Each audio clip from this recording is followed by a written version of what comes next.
Coucou tout le monde, j'espère que vous allez tous très bien.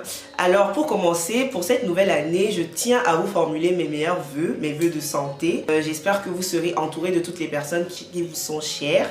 Je vous souhaite également de connaître le succès dans tout ce que vous allez entreprendre, d'être heureux, c'est le plus important. Et portez-vous bien et prenez soin de vous. Bon, ça fait longtemps que je n'ai pas tourné de vidéo.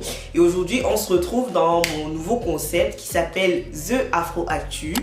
Zafro Actu. Et en fait, Zafro Actu, c'est quoi? C'est votre nouveau rendez-vous hebdomadaire pour décrypter ensemble toutes les actualités qui ont fait le buzz sur les réseaux sociaux ou toutes les actualités qui sont importantes, en tout cas qu'il ne faut surtout pas louper pour la semaine. Et pour le premier épisode de Zafro Actu, j'ai un invité spécial. Bonjour tout le monde. Alors, comme elle a déjà dit, bonne année à tous et mes vœux les meilleurs. Voilà. Présente-toi, non? Déjà, je m'appelle Claude. Pour ceux qui sont déjà abonnés, je pense que vous me connaissez, vous savez qui je suis par rapport à elle. Et pour ceux qui ne me connaissent pas, je vous invite déjà à vous abonner à la chaîne parce que je pense que je vais apparaître ici. Assez régulièrement. Voilà. Donc voilà, pour l'instant c'est ça. Alors, ça va? Tu vas bien? Ça va et toi? Très bien, merci. Bon, on se retrouve tout de suite pour le sommaire, juste après le générique.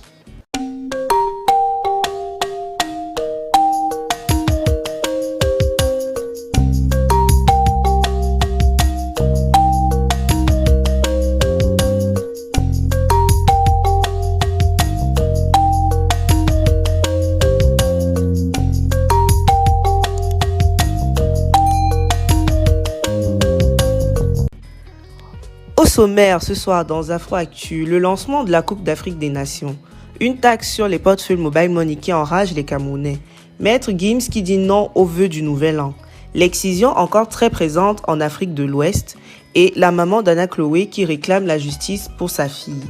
Enjoy!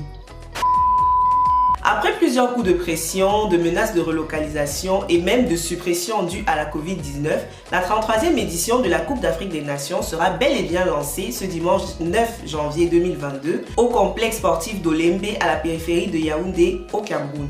Les célébrités seront présentes à la cérémonie d'ouverture de la CAN, notamment Samuel Eto'o qui est maintenant le président de la FECAFOOT et Fally Ipupa qui fera un show pour l'occasion. Le premier match débutera à 17 h et opposera le pays organisateur qui est le Cameroun au Burkina Faso. Bon, de vous à moi, nous savons déjà qui va gagner, mais pour l'instant, on préfère ne pas le dire. Ouais. Toi, quels sont tes favoris pour cette compétition? Je pense que l'Algérie a une très bonne équipe. Le Sénégal aussi, pourquoi pas. Le Ghana. Et il y a qui d'autre? Le Cameroun. Non, je dis à part au Cameroun, parce que nous, on a déjà gagné, bien sûr. Non, c'est sûr. Une équipe qui pourrait essayer, qui pourrait rêver, hein, qui pourrait espérer rêver nous poser des problèmes, c'est celle-là. Voilà. À part c'est aujourd'hui une équipe. Tu as dit le Sénégal? Sénégal, Algérie. Algérie, oui. Mais surtout l'Algérie en fait. Donc, la Côte d'Ivoire, non? Pour toi, non? Non, pas du tout. Ok, donc toi c'est Sénégal, Algérie. Ghana éventuellement, ouais. Et c'est tout. Ouais, je pense que j'ai oublié une équipe là, mais ça va. Ok, Nigeria, non? Nigeria aussi, voilà. Ok, mais c'est le Cameroun qui va gagner, voilà, comme ça c'est dit. Forcément.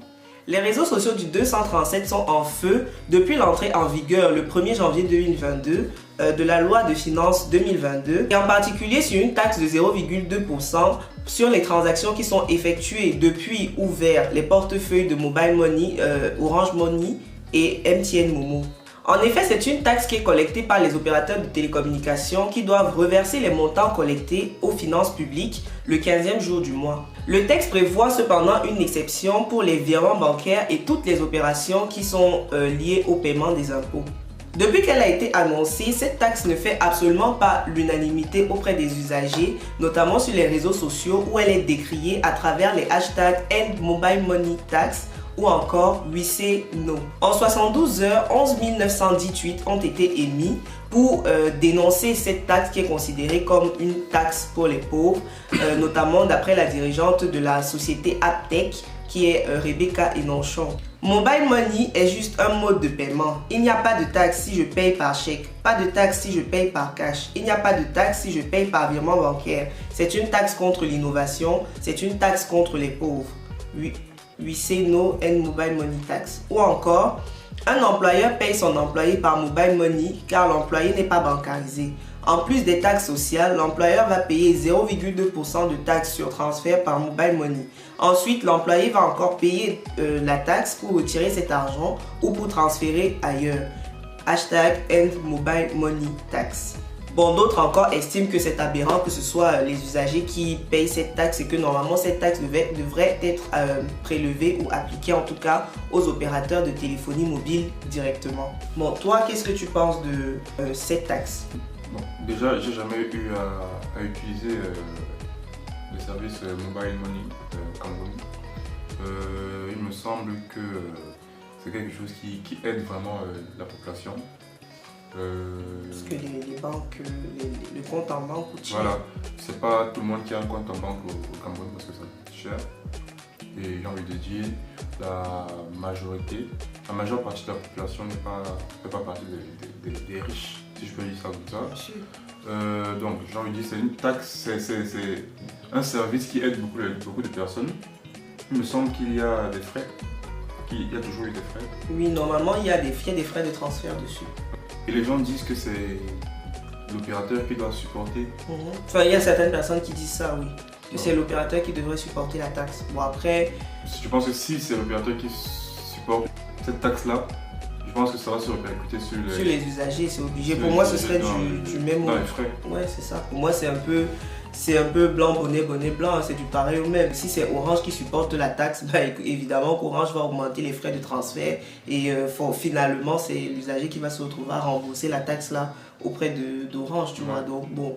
Par contre, quand on dit que c'est vraiment une taxe pour les pauvres, je suis d'accord. Parce que s'il faut vraiment taxer des opérations électroniques au Cameroun, s'il vous plaît, taxons les virements bancaires.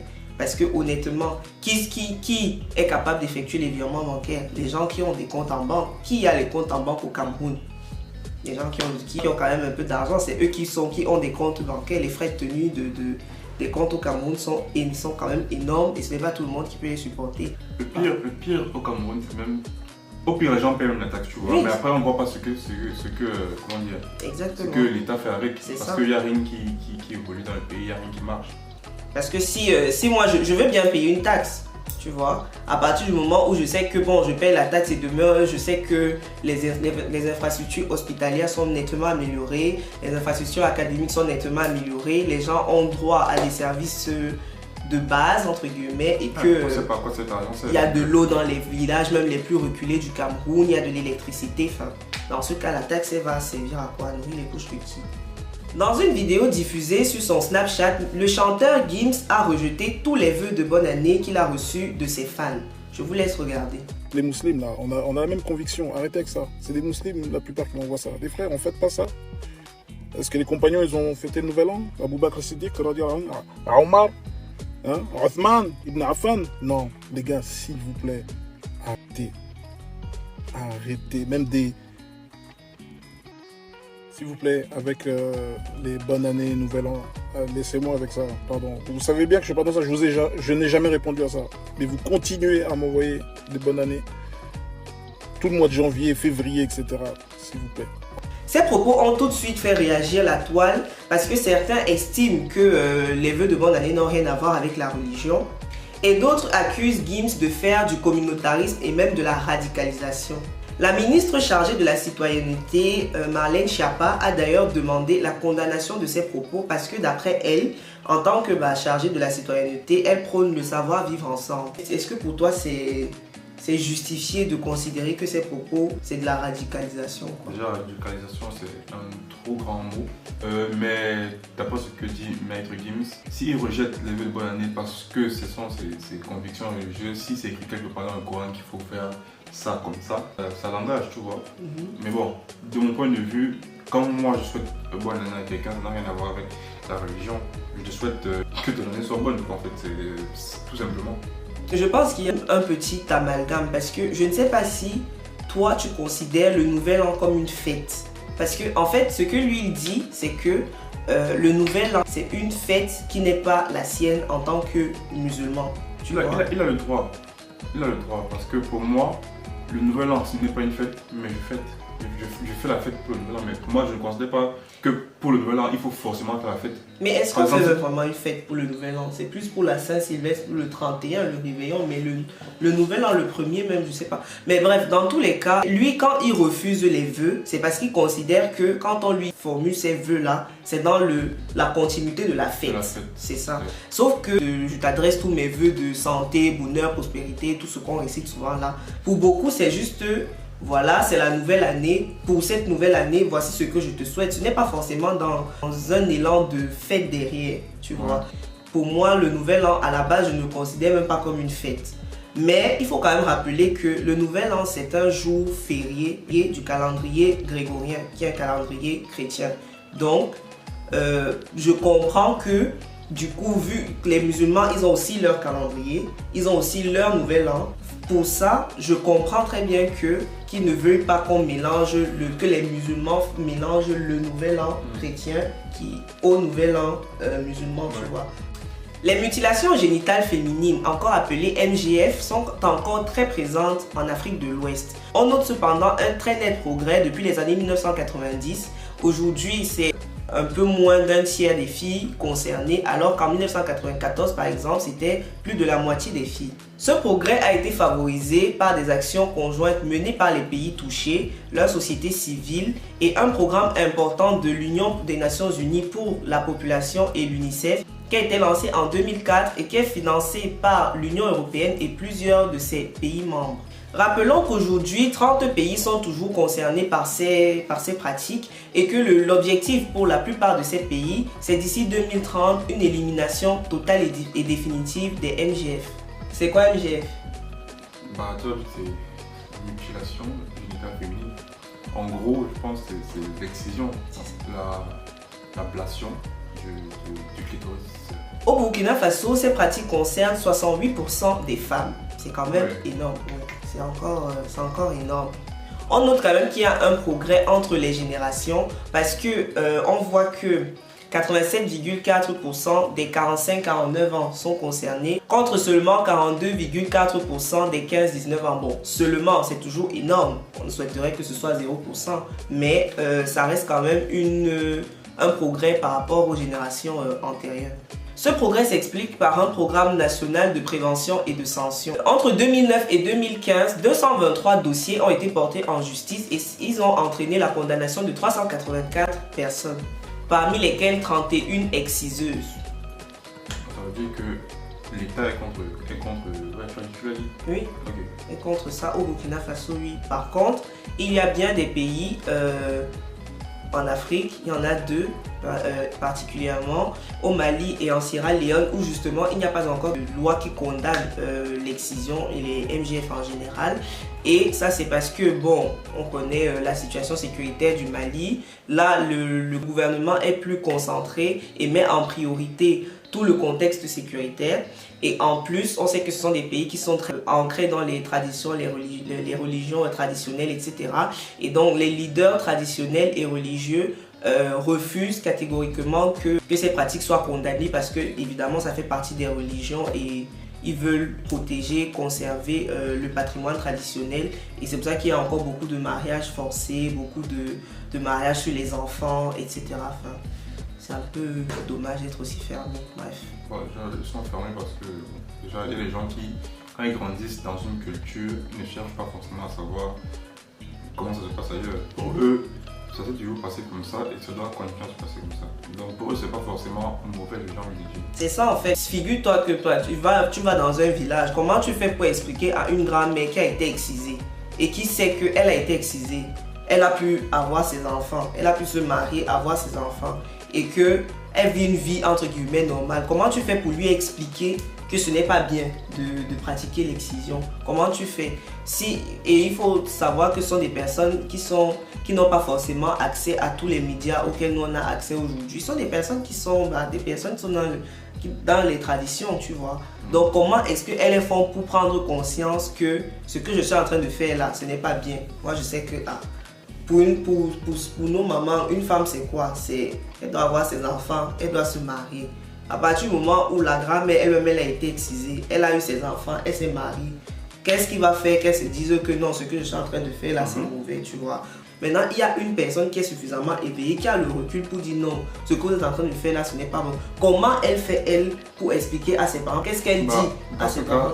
Dans ce cas, je dirais que si je suis assez éveillé, je vais essayer de parler à mes parents, même si je pense que ça va mener nulle part, parce qu'ils ne vont pas comprendre. Parce que justement, tout le problème vient de là, vient du fait que quand tu es face à des personnes qui n'ont pas justement le recul nécessaire, comment toi tu t'y prends pour faire que ces personnes-là réfléchissent? Tu essayes, mais ils ne vont pas forcément comprendre. Oh, il faut quand même le faire. Il faut en parler à côté, il faut en parler autour de soi. Il faut faire comprendre que non, ce que vous êtes en train de faire là, vous expliquer ce que ça aura comme conséquence et ça peut marcher. Bon, pour ce sujet, je vous préviens d'ores et déjà que je ne vais pas publier de photos ni de vidéos de la petite Anna Chloé avec le visage complètement fracassé. Parce que je vais pas vous mentir, moi-même j'ai eu du mal à les regarder et encore plus à les partager. Donc, pour vous montrer la petite Anna Chloé, je vais vous montrer des images d'elle, des vidéos d'elle si possible, mais dans son état le plus joli. Et je vous prie de respecter. Merci. Le 15 décembre 2022, autour de 10h30, la maman d'Anna Chloé, Karen, recevait un appel de l'école de sa fille, un appel au cours duquel elle apprenait que sa fille serait tombée des escaliers dans son collège. Pourtant, d'après sa fille, elle aurait été poussée par un de ses camarades dans la continuité du harcèlement qu'elle subissait depuis plusieurs jours dans son école. Elle a plusieurs fois raconté son harcèlement à sa mère. Elle disait à sa mère qu'on la traitait de sale nègre. Bien sûr, le classique, hein, quand on veut insulter une personne noire et qu'on ne sait absolument pas quoi lui dire. De sale pute, l'autre classique. Au collège. Oui, bien sûr, au collège des enfants. De sale pute, l'autre classique, quand on veut insulter une femme et qu'on ne sait absolument pas quoi dire, qu'on n'a pas d'argument pertinent. Elle subissait aussi du harcèlement par rapport à son poids. Apparemment, au moment de son accident, la petite Anna Chloé était sur le point d'appeler un adulte quand elle a été poussée. Et comme par hasard, à ce moment-là, ou en tout cas ce jour-là en particulier, les caméras de surveillance ne fonctionnaient pas. Curieusement. La maman a déposé une plainte contre l'école et elle a été classée sans suite. Et c'est suite à l'effervescence de l'affaire sur les réseaux sociaux qu'une enquête a été réouverte à ce sujet. La maman mène aujourd'hui un combat pour que justice soit rendue. Et vous trouverez dans la barre de description toutes les informations importantes et tous les liens utiles si vous souhaitez apporter aussi votre soutien à Anna Chloé et à sa maman. Exceptionnellement pour cette histoire, je ne vais pas demander d'avis parce que j'estime que ce sont des faits. Là, il n'y a que des faits. Pour moi, en tout cas, je vois des faits. L'enfant s'est retrouvé défiguré. Pour moi, ce sont des faits. Tout le monde l'a vu, ce sont des faits. Et ensuite, l'enfant s'est retrouvé défiguré à l'école. L'école refuse, en tout cas rejette toute responsabilité sur cette histoire. Ça aussi c'est un fait. Alors que ça s'est quand même passé au sein de l'école. Quelle que soit l'histoire, déjà pourquoi est-ce que vous appelez la maman pour dire votre fille a été poussée? Au lieu de dire nous venons de transporter votre fille à l'hôpital parce qu'elle a été poussée ou je sais pas parce qu'elle est... Genre, ils ont appelé la mère pour dire genre en gros viens chercher ton enfant et tu l'amènes à l'hôpital. C'est ça. Ils ont appelé pour dire alors que normalement, je dis bien, quand un enfant à l'école, il est sous la responsabilité de l'école. Bien sûr. Je ne comprends pas pourquoi ils ont appelé la mère pour que la mère vienne chercher l'enfant pour l'amener à l'hôpital. Ou l'amener à l'hôpital directement. Déjà, c'est bizarre. Mon enfant est tombé, vous avez fait quoi quand elle est tombée? Je ne sais pas. Donc, en fait, ce sont que des faits. Et tout ce que j'espère, c'est que l'enquête sera menée jusqu'au bout et qu'elle nous révélera effectivement ce qui s'est passé. Un enfant ne doit pas se lever le matin, au lieu d'être content d'aller à l'école, il se met à réfléchir, mince, qu'est-ce qu'on va encore, quelle est l'insulte qu'on va me sortir aujourd'hui, à quelle sauce je vais être bouffé aujourd'hui? Non, mais on va clôturer sur une note un peu plus joyeuse. Déjà, toi, quelle est ta série africaine du moment? Série africaine? Oui. En ce moment, je regarde pas de série. Tu mens. Série africaine du moment. Je regarde le Business Comedy Club. Ah bon? Ouais. Quoi en particulier? Le beau gosse de Laetitia. Hey. C'est ça. Je m'appelle Oxygène. On t'appelle Bougas. Le plus beau de sa génération. Ok, c'est ton droit, hein, c'est ta série. Enfin, moi, ma série du moment, j'hésite entre deux séries, entre Karma. Hey, qu'est-ce que la mène qui est nette là? Dina toog xoolaat boppam bu baax poser boppam 1000 questions nga xamante ne avant muy ñëwaat si yow dina nekk nit ba pare nekk gentleman.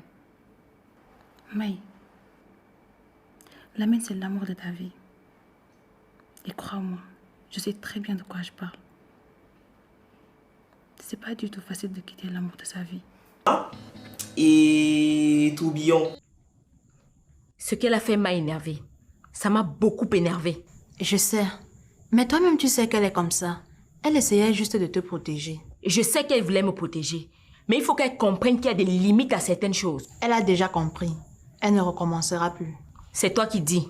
Parce que vous allez toujours prendre son côté. Prendre son côté comment? Ouais, Tourbillon. Une série camerounaise. Waouh. Wow. Pour terminer cette vidéo, Zafro Actu aura à la fin de chaque épisode une rubrique spéciale pour présenter un entrepreneur africain ou de l'Afro-World, on va dire, avec un business intéressant qu'on aimerait bien partager. Et aujourd'hui, le business du jour qu'on aimerait bien partager avec vous, c'est Corinne. Corinne, c'est une marque de bijoux créée en 2018 par Elise, d'origine camerounaise, et Joyce, sa fille. Les bijoux sont magnifiques et originaux. Leur amour pour les pierres précieuses et en particulier les coris se reflète sur leurs bijoux. Les noms des bijoux rappellent les origines des fondatrices de la marque comme par exemple bijoux de cheville Yabassi Labradorite, bracelet Baham. Le site est très bien élaboré, épuré et très facile à explorer. N'hésitez pas à visiter leur site internet www.corinne.com ou à les contacter sur leur page Instagram corinne.paris. Si vous avez aimé la vidéo, n'hésitez pas à laisser un pouce bleu, ça fait toujours plaisir, en plus c'est gratuit. Vous pouvez souscrire à la chaîne, c'est encore une fois gratuit, et voilà. Et on se retrouve bien sûr la semaine prochaine pour une nouvelle vidéo. Bisous.